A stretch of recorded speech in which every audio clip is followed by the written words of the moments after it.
The 17th door, the spaceport, was quiet, cold and full of eyes that didn't care. Lyra stood in the middle of the hall, her hands shaking. She had just left the 17th council chamber. The door had closed behind her without a word. No thank you. No goodbye. Just silence and rejection. They had all rejected her. 17 planets, 17 great alien civilizations. Some had wings, some had minds that could move stars, and some had bodies made of energy. But all of them had said the same thing. You're not one of us. Lyra was born different. Her kind had no name. They were gone now, wiped out during a war long ago. She had survived, just a child, left with strange powers no one fully understood. She could feel thoughts.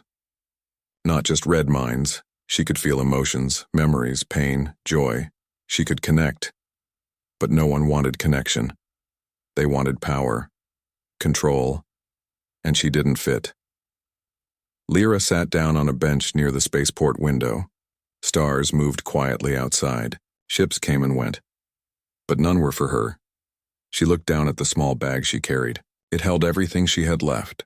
An old silver charm from her mother, a piece of tech from her father's lab, and a small broken screen with the list, a list of planets she had hoped would accept her.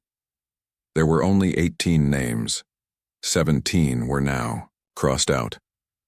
Only one name remained. Earth. She frowned. Earth was not like the others. It wasn't part of the Galactic Council. It had no grand fleets or mind rulers. In fact, most aliens called it a primitive world, a place of noise, chaos, and war. But there was something else about it. Humans were strange, unpredictable. They built machines but also wrote poems. They fought wars but also cried when their pets died. No one understood them fully. And maybe that was a good thing. Lyra stood slowly. Her legs ached. Her heart ached more. But she had to try. One last door. The ship she boarded was small and old. It flew without sound through the darkness. Lyra sat in the back near a window. The stars looked different now. Less like home, more like reminders. A voice came from the front. The pilot was an old robot with fading paint. Are you sure about this, girl? It asked. Earth is unpredictable. Lyra nodded. They all are. But this one, they don't like aliens much. She smiled softly. Maybe they'll like me just enough. As the ship entered Earth's orbit, she saw lights, millions of them, cities glowing like tiny stars, oceans deep and black, mountains like scars across the land. It was beautiful, but dangerous. The ship landed far from any big city, in a forest, full of fog and silence. She stepped out and felt the wind on her skin. It was cool, fresh, real. No guards, no cameras. No one even knew she had arrived. She walked for hours, staying off roads, hiding when she saw lights. She watched humans from a distance, families eating together, kids playing in parks, people arguing in stores. They were loud, emotional, messy, but they weren't empty. They felt everything, and for the first time, Lyra didn't feel like a ghost. 2 days passed. She stayed in an old barn, feeding on stored energy crystals and rainwater. She didn't want to scare anyone. She just wanted to see. But someone had seen her. A human. He came during the night. Lyra woke up to a soft hum. Not from machines, but from a presence. Someone was near. A man stood at the barn door. Tall, thin, with soft eyes and a strange metal device in his hand. Hello, he said gently. Lyra backed away. Her hands sparked with blue light. Fear rushed through her. I won't hurt you, he added. I saw your energy signal. I came alone. She didn't speak. My name is Eli Grant. I'm a scientist. I study, well, people like you. She narrowed her eyes. I'm not here to be studied. I understand, he said. But maybe you're here to be seen? She stopped. No one had ever said that. Not once. She lowered her hands. The light faded. The barn went quiet again. Eli took one slow step forward. "You've been running for a long time, haven't you?" 17 times, she whispered. 17 doors, all closed. "And now?" he asked. "Now, only one is left," he smiled. "Maybe that's the one that matters." Lyra looked at him. He wasn't afraid. He wasn't curious like a scientist. He was just there, calm, present. Maybe Earth wasn't so primitive after all. Maybe the 18th door wasn't a door at all. Maybe it was a hand reaching out, and this time she was ready to reach back. Primitive planet. Strange welcome. The air was different here. Not just the smell or the feel of it, but something deeper. It was alive. Raw. Like it hadn't been tamed yet, Lyra walked slowly through the tall trees. Sunlight broke through the branches in thin gold lines. Birds called to each other in songs she didn't understand. She was not used to this kind of life. No floating towers, no mind-controlled cities, no guards or rules. Everything here moved in its own strange way. Animals followed instinct. Plants bent toward the sun. Humans. They were still a mystery. But one of them had seen her. His name was Eli Grant, a human scientist, not one with power or soldiers, but with questions, deep questions, and gentle eyes. He had found her without force, without fear. That alone was new. He had returned the next day with food and warm clothes. He didn't bring weapons. He didn't call others. He just sat down beside her on the cold, wooden floor of the barn. "You're not hiding from us," he said. "You're hiding from everyone." She didn't answer. Not yet. The third night, Lyra spoke. "Why aren't you afraid of me?" Eli didn't look up from the small device he was fixing. "Because you're afraid enough for both of us." Lyra blinked. No one had ever said something like that. Not in the 17 worlds. Not even in her own. By the 5th day, she started exploring more. She stayed near the forest. She watched humans from a safe distance. They argued. They laughed. They held hands. They cried. They were everything the 17 races feared: emotional, irrational, unpredictable. But Lyra saw something else. They were real. Then the news came. Late at night, Eli burst into the barn, his face pale, hands shaking.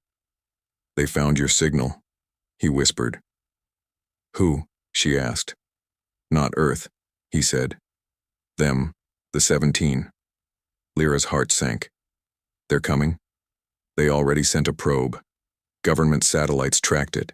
But they don't understand what it is. It's not a message, it's a warning." Lyra stepped back. "They don't want you here," he said. "They gave Earth a chance to turn you in. In 72 hours they'll send a fleet." She closed her eyes. Of course they would. They never wanted her to belong. Not anywhere. "You should leave," she told Eli. "You've helped enough." "No," he said firmly. "You'll die if you stay." He looked her in the eyes. "Then I'll die beside the first alien who made me believe in something again." Lyra froze. Believe in what? That maybe being broken doesn't mean being useless. They worked quickly. Eli took her to his underground lab, an old military base turned research bunker. Inside were machines, scanners, old alien tech, collected from crash sites. "Humans don't have star fleets," he said, typing fast. "But we do have creativity." Lyra helped. She connected with machines in a way no human could. Her energy made dead tech come alive. Lights flickered, systems ran smoother, barriers powered up. But deep inside, she knew, it wouldn't be enough. Outside, the world started to notice. A strange aurora appeared in the sky, blue and red waves moving unnaturally fast. Some called it beautiful. Some called it the end of days. Government sent jets to patrol the area. Satellites blinked. Strange signals echoed from the stars. Earth was waking up to something far bigger than it understood. And in the heart of it all was one girl and one human. On the second night after the warning, Lyra had a dream. She was standing in the council hall again. 17 doors in front of her, all closed, but one door began to glow. It didn't open with pride or power. It opened with warmth. A human hand reached through, and when she took it, the others began to burn. She woke up sweating. Outside, Eli was working. He had set up a broadcast dish. "What are you doing?" she asked. "Sending a message." "To who?" "To anyone listening. They won't care." "Maybe not," he said. "But humans don't give up just because we're small." The next day it arrived. Not the fleet, but the Watcher. A dark object fell from the sky and landed in the nearby hills. It wasn't a ship. It was a living machine. An eye with no face, sent by the 17 races to observe and report. If Lyra made contact with humans, if they bonded, then Earth would be punished. The Watcher hovered silently above the land, recording everything. Its presence was like poison. Animals ran. The air turned cold. Eli looked up at it. "They're already writing our death sentence." Lyra stood beside him. "Then let's give them something to fear." That night, she walked into the town square. People screamed. Lights flashed. Some ran. Some stared. But she didn't attack. She spoke. Her voice echoed through every speaker, every phone, every radio. "I am not your enemy." "But they are." She pointed to the sky. "They fear you, not because you're weak, but because you still feel, because you love, because you hope." Sirens roared. Soldiers arrived, but she didn't run. And in that moment, one little girl stepped out of the crowd. She held a flower, walked up to Lyra, and gave it to her. Lyra knelt, gently took it, and for the first time in years, cried. Not in pain, but in peace. The Watcher saw everything, and it sent its message back to the stars. She has connected. The world has chosen her. What makes you human?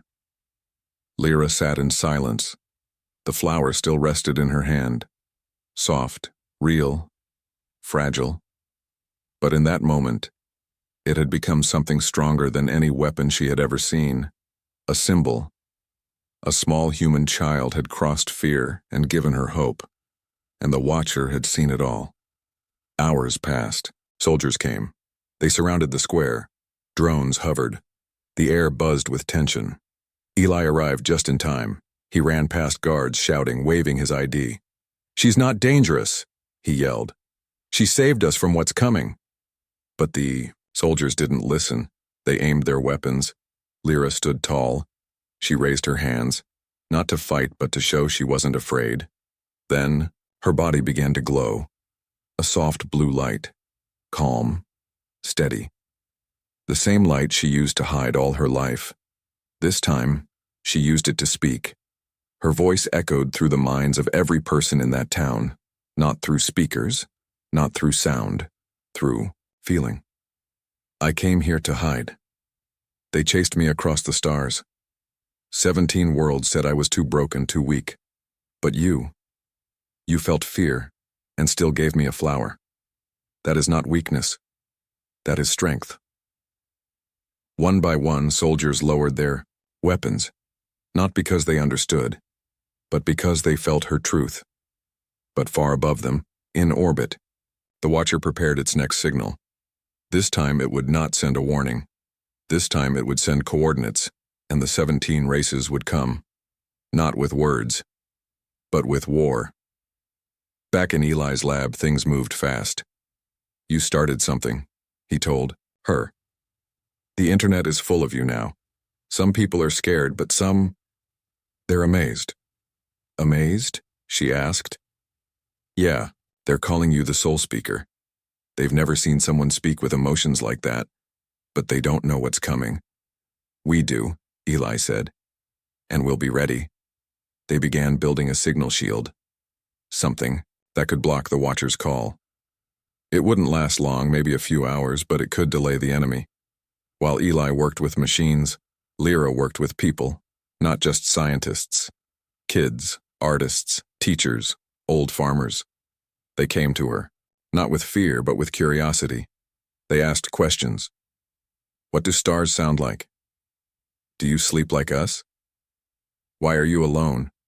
And Lyra answered them all. For the first time, she didn't feel like an outsider. She felt like something new, a bridge. But one night something changed. Lyra sensed it first, like a ripple in the universe, a presence she hadn't felt in years. She stepped outside and looked up. A small silver crack appeared in the sky. It was not natural. A rift. They're coming, she whispered. Eli ran to her side. How many? Not the full fleet. A scout first. They want to test your strength. Then we'll show them. We? She asked. Yes, you and me. And every human who believes in something more than fear. The rift widened. A ship slid out. Smooth, silent, sharp like a knife. It hovered just above the clouds. No sound, no light. And then it fired. A beam of white energy struck the mountain near them. Trees exploded. Rocks fell. Fire lit the sky. Humans screamed, ran. Chaos returned. But Lyra didn't run. She walked forward, glowing brighter than ever before. Her eyes turned silver blue. Her voice echoed in every mind again. You strike first, you always do, but we are done running. She raised her hand. The blast stopped in midair, frozen. Then, reversed, sent flying back into the ship. The ship cracked. Fire burst. It fell into the sea with a scream of metal. Humans watched with open mouths. They had just witnessed something impossible. A single girl. Stop a starship. But Lyra collapsed. Hours later, she woke in Eli's lab. Machines beeped softly. Eli sat beside her, tired but smiling. You burned too much energy, he said. Don't ever do that alone again. I'm not alone, she whispered. He smiled.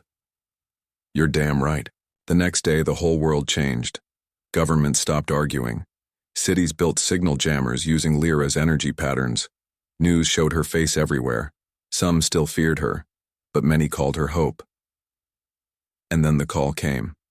Not from the 17 races. From a small village in India. A farmer had built a shrine for her. Not as a goddess, but as a guest. The sign outside said, Welcome home, soul speaker. Eli looked at her and said something she'd never forget. You asked me once why. I wasn't afraid of you. She nodded. He leaned forward.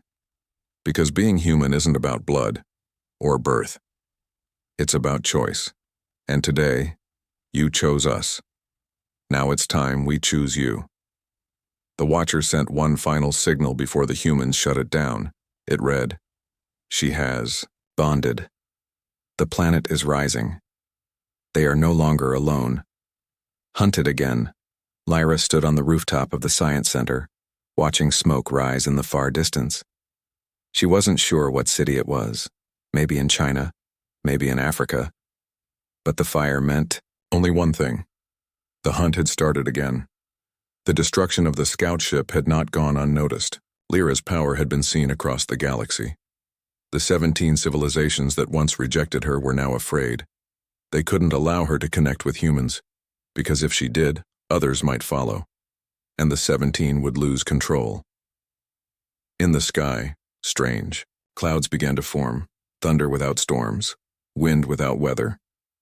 Eli ran to the top of the stairs, breathing hard.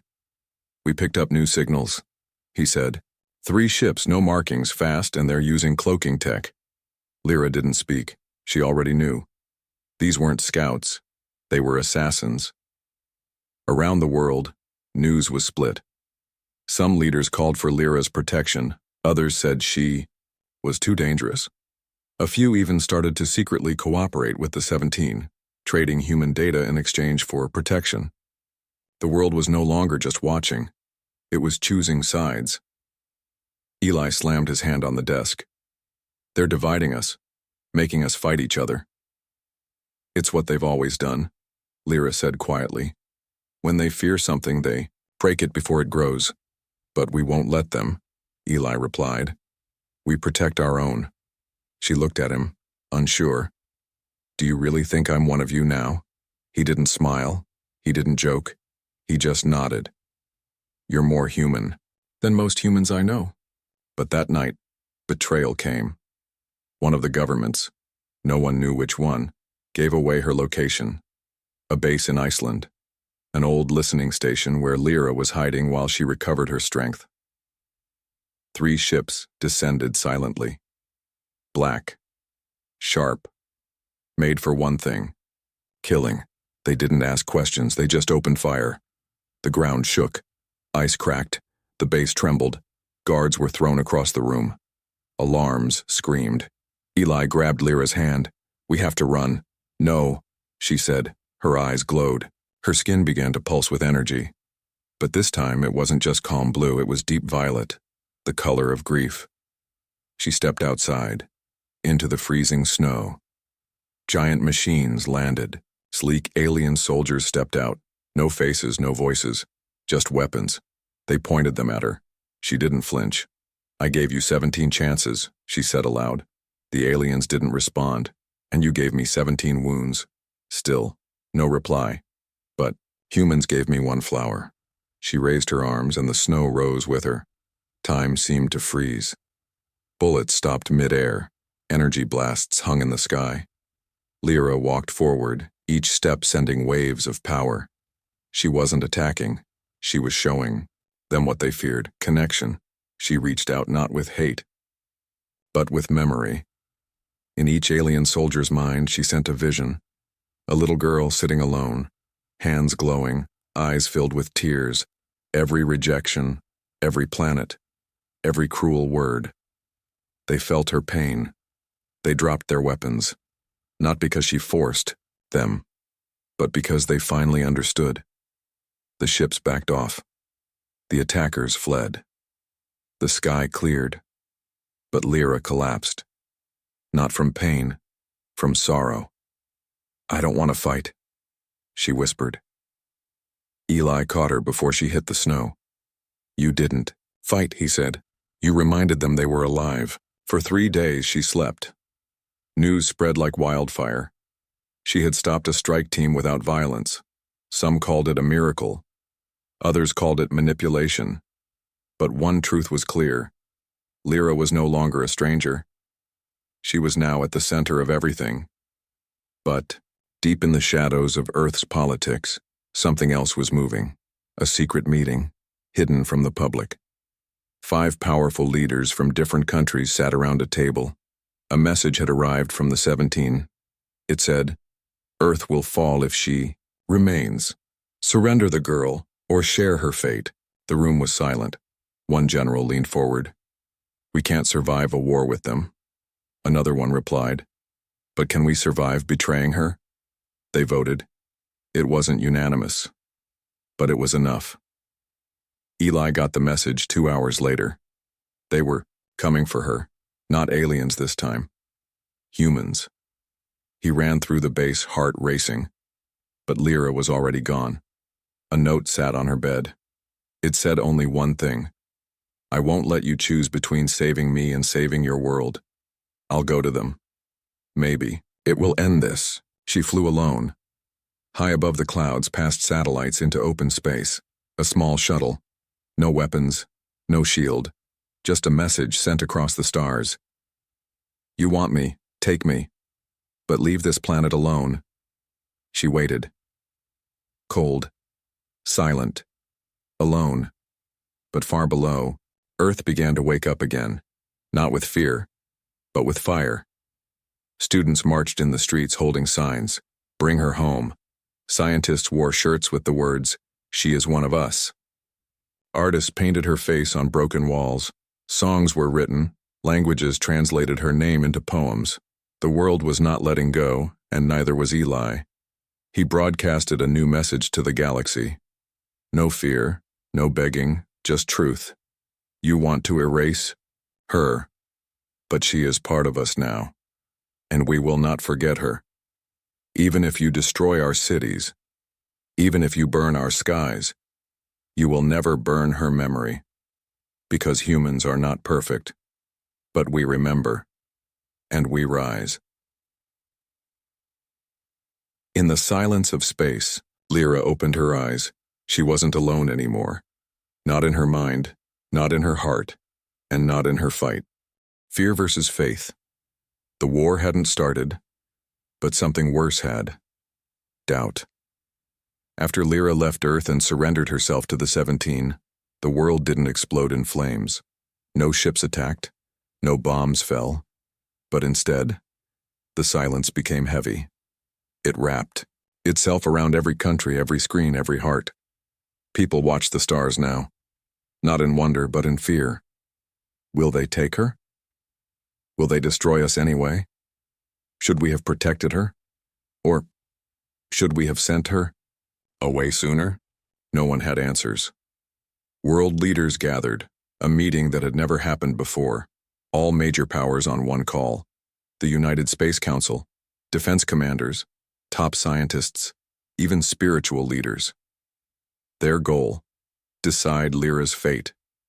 Even though she was already gone. "We can still stop this," said General Cole from the U.S. by surrendering, another replied.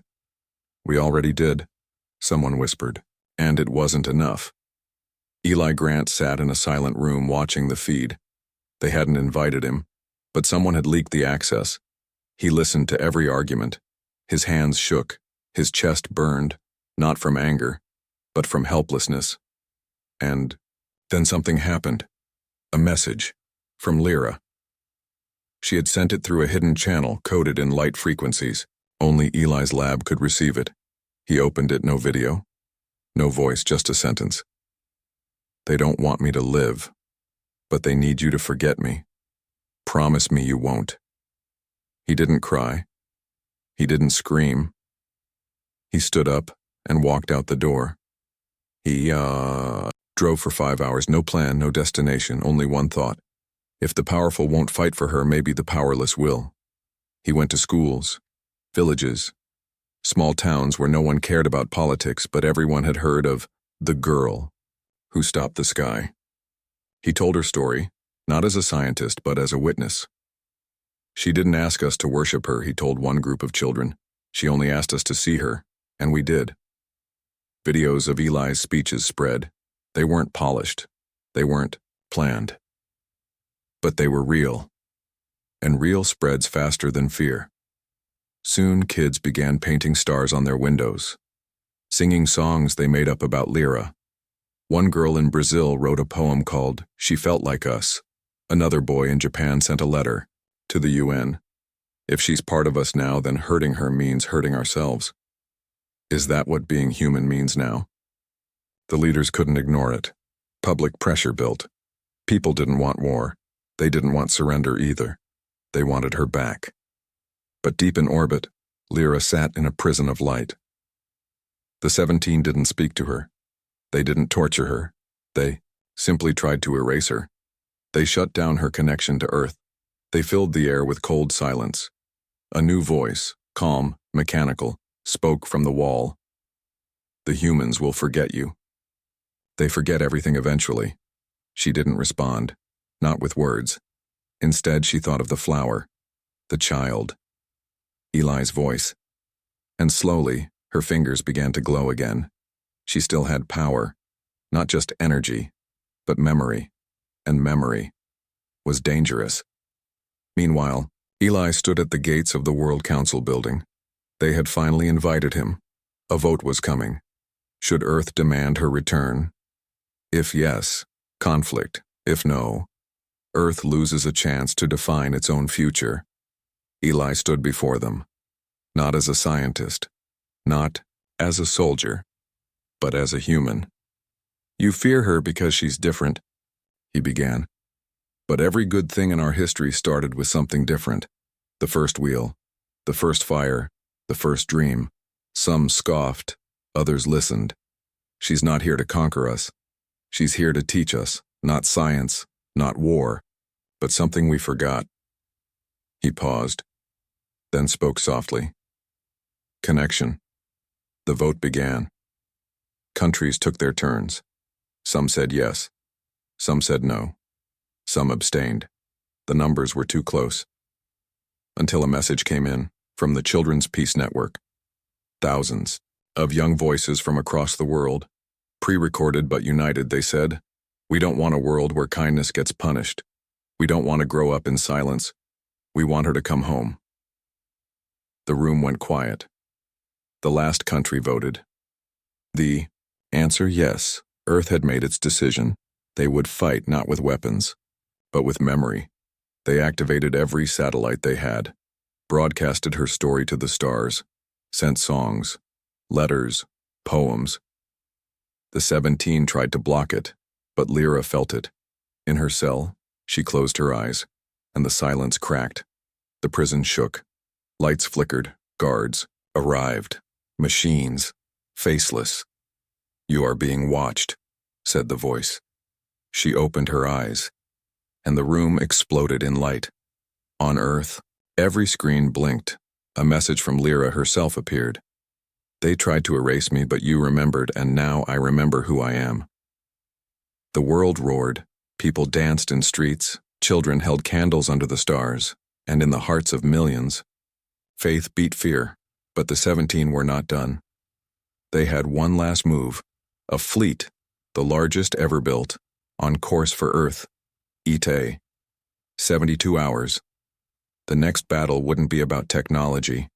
It would be about what humanity truly stood for, and if they were ready to rise or fall. The decision, a line had been drawn, not on a map, not between nations, but between hope and fear. The 17 civilizations had spoken. Earth must surrender Lyra or face complete destruction, and now their full fleet was on the way, hundreds of warships, dark and silent, like shadows sliding through space. They didn't send another warning, because in their minds, the time for talking was over. Earth had 72 hours. Inside the United Space Command, people worked without sleep. Scientists, leaders, pilots, even civilians, all trying to prepare for something they had never faced before, an invasion from the stars. But Earth was different now. It was not a single planet of divided people. It was a wounded but rising world. And it was Lyra's world.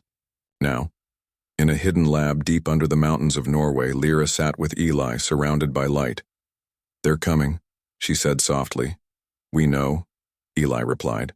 "The whole world is watching the sky. And they're afraid." "Yes," he said, "but they're not running, not this time." Lyra looked down at her hands. They no longer glowed with fear, but with something else. Resolve. Earth's new defense systems were limited. Satellite shields, railguns, energy barriers powered by tech Lyra had helped improve, but it wasn't enough to stop the fleet. Not alone. Not without her. "There is one option," said a voice behind them. It was Commander Rhea, head of global defense. "We found something in the old alien tech cache, a weapon, unfinished, buried for centuries. The energy source it needs is you." Eli stood. "Wait, what are you saying?" "If she powers it," Rhea continued, "it will send a pulse strong enough to disable most of the fleet before it enters orbit." Lyra stared at the screen. But, it'll kill her," Eli whispered. The room fell silent. Only the machines hummed. Lyra stood slowly. "Show me the weapon." They took her to a chamber deep underground. The weapon was beautiful and terrifying. Not a gun, not a bomb. A wave generator, built to interrupt the mind links of the 17 races. Their soldiers depended on shared consciousness. Cut the link, and they would fall. But the pulse had to come from within her. Her mind, her pain, her memories. All of it would be burned away to fuel the strike. Eli grabbed her arm. "You don't have to do this." "I do," she said quietly. "They'll never stop if I live." "You don't know that." "Yes, I do." She looked at him, and for the first time she let him feel everything. The first rejection, the lonely nights in space, the silence between stars, the moment that little girl gave her a flower, and the moment Earth chose her. "They gave me nothing," she whispered, "but you gave me everything. I won't let them take it away." But Earth had something to say. While Lyra stood in the chamber, waiting for the weapon to charge, the people of Earth began broadcasting. Not military codes, Not battle cries, but memories, videos, voices, songs, stories about Lyra, a boy in Kenya. She helped my mother when the machines failed. A teacher in Argentina. My class prays for her every day. A blind girl in Canada. She came into my dream. I saw stars again. Millions of voices all saying the same thing. She's one of us. The Global Council met again. They had one more vote to cast. Not about surrender, not about war, but about choice. Do we allow her to sacrifice herself? Or do we protect her even if it costs us everything? The room was full. News cameras streamed live. The vote began. Hands were raised. Some trembled, some didn't. And in the end, Earth chose her, not as a weapon, but as a person. Commander Rhea returned to the chamber. We're shutting the weapon down. Lyra opened her eyes. Why? Because they voted. And they chose faith over fear. Tears ran down Lyra's face. She had prepared to die for Earth. Now Earth was willing to die for her. But it wasn't over. The fleet was hours away, and Earth was nearly out of time. Eli sat with her under the stars that night. They looked just like the first night they met. We're going to lose, he said softly. Maybe, she replied. Then why do you look calm? Because for once, I'm not running. And neither are you. And then, something happened. A sound, a ripple in the sky. Eli stood. Is that thunder? No, Lyra said. She looked up and smiled. A ship broke through the clouds, old patched together knot of Earth, and then another and another. Not from the 17, from the lost races, small hidden civilizations that had long vanished or gone into hiding, beaten down by the 17, but they had been watching, and now seeing Lyra stand with humans, they returned. They're here, she whispered. They finally believe again. Within minutes, a small but powerful fleet stood beside Earth. Not to conquer, but to defend. The 17 fleet slowed. They hadn't expected resistance from others. Not like this. They opened a channel. A voice came through. Earth, you have chosen death, and now you shall have it. But another voice replied. Lyra's. No, we chose life. And for once, life chose us back. The stars lit up. Ships moved. War was seconds away, but this time the balance had shifted. And now, the real fight was about to begin. Her true worth. The sky was full of stars. But tonight, they didn't shine. They moved. They hunted. They prepared to erase a world. The 17 civilizations had arrived. Their ships, silent and dark, spread across the edge of the solar system like a wall of shadows. From Earth's surface, they looked like a second moon, unnatural and menacing. Their message was clear: surrender the girl, or be turned to dust. But Earth had already made its choice. And now, so had others. The forgotten fleets had returned. Not many, not mighty, but real. The last survivors of ancient worlds, broken empires, lost people, all hiding in silence, until Lyra showed them it was time to speak again. Their ships weren't beautiful. They were scarred, welded, held together by belief, not power. But belief was stronger than fear now. On Earth, Lyra stood at the launch deck, the wind tugging at her coat. She was no longer the ghost who ran from planet to planet. She was the soul speaker. Not because of what she could do, but because of what she refused to do. Give up. Eli handed her a device. They'll come for you first. She nodded. I want them to. He looked at her. We might not survive this. She smiled gently. Then let's make sure the story does. Across the world, people prepared, not for victory, but for meaning. A choice to stand even if they fell. In hospitals, nurses held hands. In schools, children drew stars with her name. In bunkers, soldiers whispered her story like a prayer. And, in the sky, the 17 fired first on at one blast, pure energy, aimed directly at Earth's defense ring. Satellites exploded. Power grids blinked. But before the second blast came, a ship blocked it. A ship that shouldn't have been there. Hers. Lyra's. Old shuttle. Rebuilt by Earth's engineers now charged with her energy signature, absorbed the strike, and shattered in a blaze of violet light. But it had bought 30 seconds, and sometimes 30 seconds is all a planet needs. Humans launched everything. Railguns, energy torpedoes, AI drones, all created in months with Lyra's help. They weren't enough to destroy the fleet. But they did something better. They surprised them. For the first time in centuries, the 17 were hit, and they didn't understand. How? How are they this strong? One admiral asked. They shouldn't be. They are primitive. They are united, a voice answered. It wasn't a soldier. It wasn't a commander. It was Lyra. She had broadcasted directly into the 17's mind network, something no one had done before, because no one had ever dared speak to all of them at once. You think power is measured by fleets, by weapons, by fear. But I've seen something greater. A child's kindness, a human's loyalty, the courage to protect someone not because of what they can do, but because of who they are. Inside the ships, their soldiers paused. The voice shook them.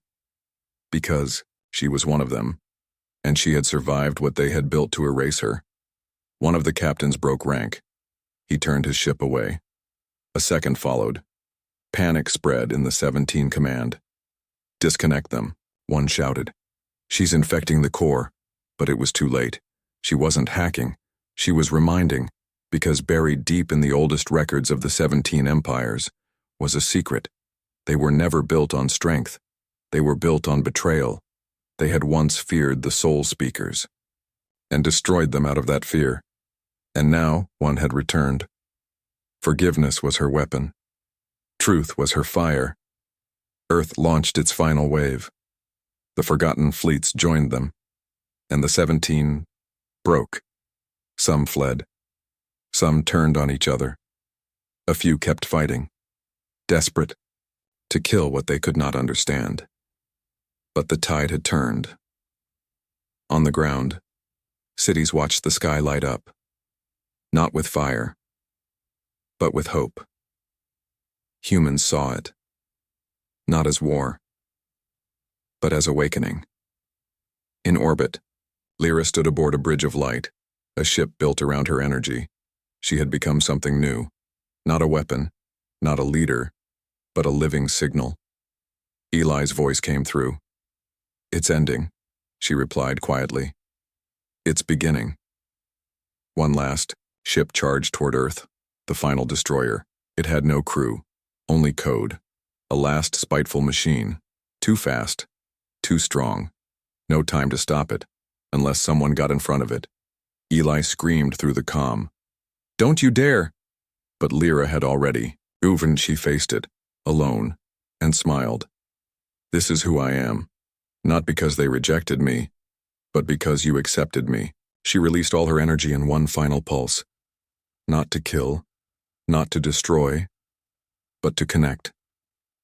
The ship froze mid-flight. Its code unraveled. Its systems rewrote themselves. Its engines powered down. It drifted, harmless, then burned in atmosphere like a falling star, and she was gone. Not dead, not destroyed, but something else.